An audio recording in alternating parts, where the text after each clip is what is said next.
All right, let's get right into it. Have you ever wondered how these super wealthy really manage their money?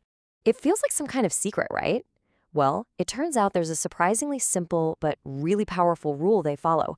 And today, we're going to break it all down, step by step, so you can start using it yourself. Ready? Let's do this.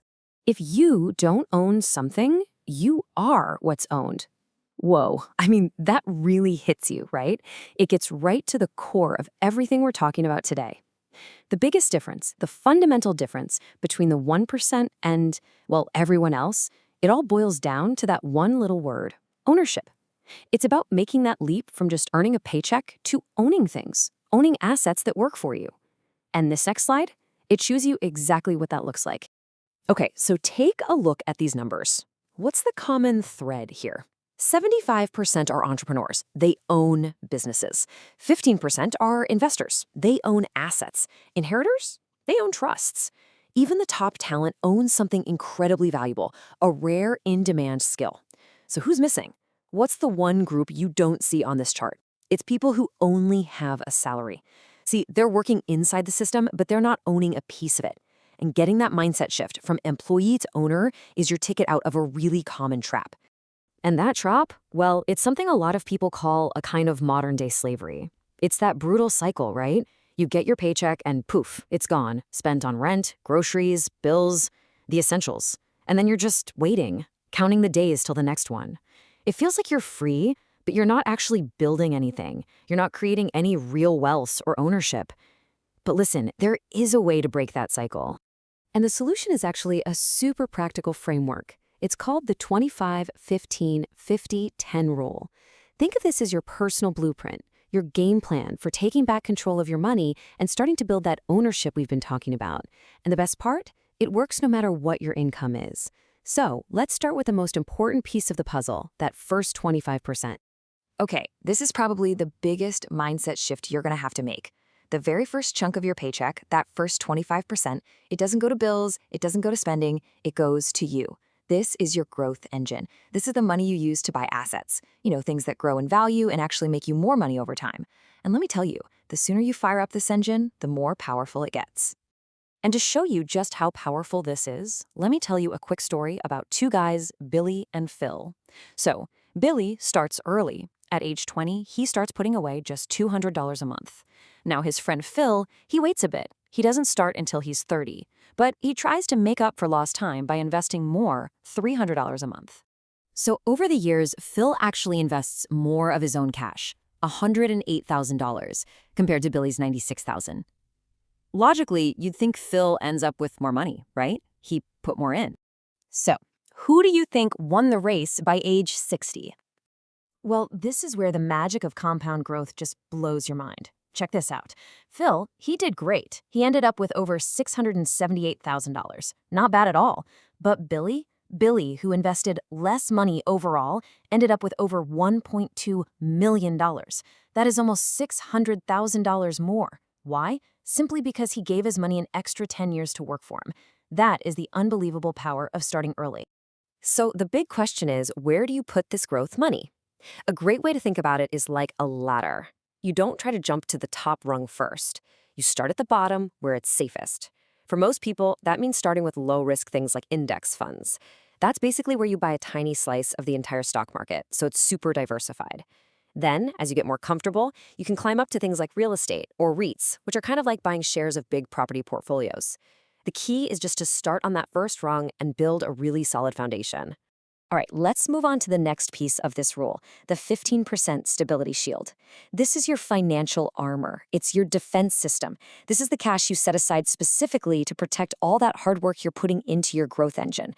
Why? Because life happens, and the last thing you ever want to do is be forced to sell your investments when the market is down just to cover an emergency. This shield keeps you in the game. And this quote, it comes from a really painful real-life experience. Mark Tilbury, the guy who created this rule, tells the story about when he was 18. He bought this VW Golf and felt like the king of the world for about 3 months.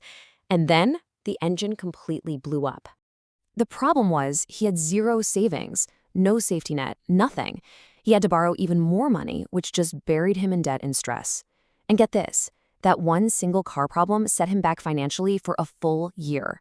a whole year. It just goes to show how one little emergency can totally derail you if you're not ready for it.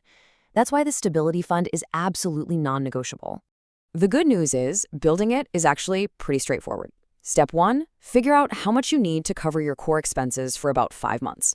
We're talking just the bare essentials, right? Rent, food, utilities. Step 2, open a separate high-yield savings account and park the money there. You want it to be safe and easy to get to, but still earning you a little something. And step 3, this is the most important part, automate it. Set up an automatic transfer for 15% of your paycheck to go straight into that account. You'll have it built before you know it. Okay, now we get to the biggest slice of the pie, the 50% for your essentials. But here's the critical thing to remember. This is a limit, not a goal. It's the ceiling.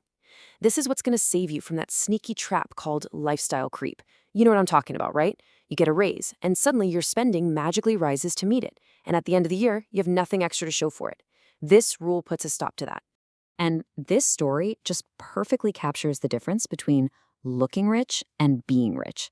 You had Mark's friend, decked out in designer clothes, expensive watch, but with $43 in the bank and a pile of debt. And then you had young Mark with his basic t-shirt and cheap watch, but he was quietly stacking up over $1,000 in his investment account. It's so true. Real wealth is what you don't see. So how do you avoid that trap of just spending to impress people? Look, willpower runs out. You can't rely on it. You need a system. And this simple 3-question filter is the perfect tool to help you make smart spending choices almost on autopilot. Let's walk through it together. Okay, question number 1. Before you click buy, just ask yourself, is this an impulse purchase? If the answer is yes, or even maybe, try the 7-day rule. Just wait. Put it in your cart and walk away for a week. 9 times out of 10, that initial excitement wears off and you realize you don't actually need it.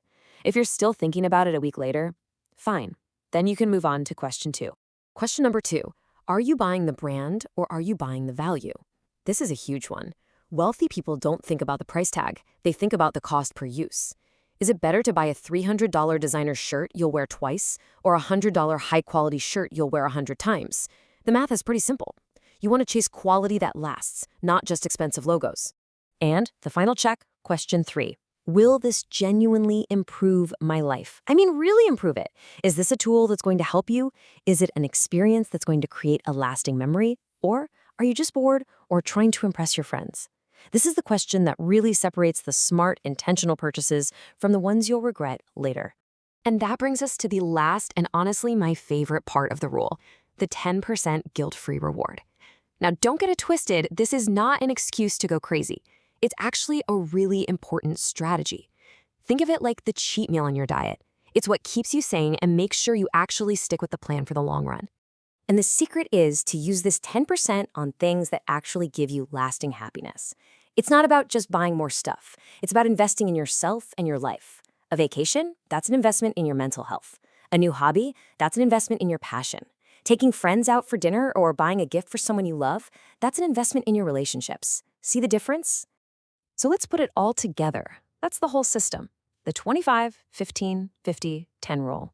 You've got 25% going into your growth engine to build real ownership.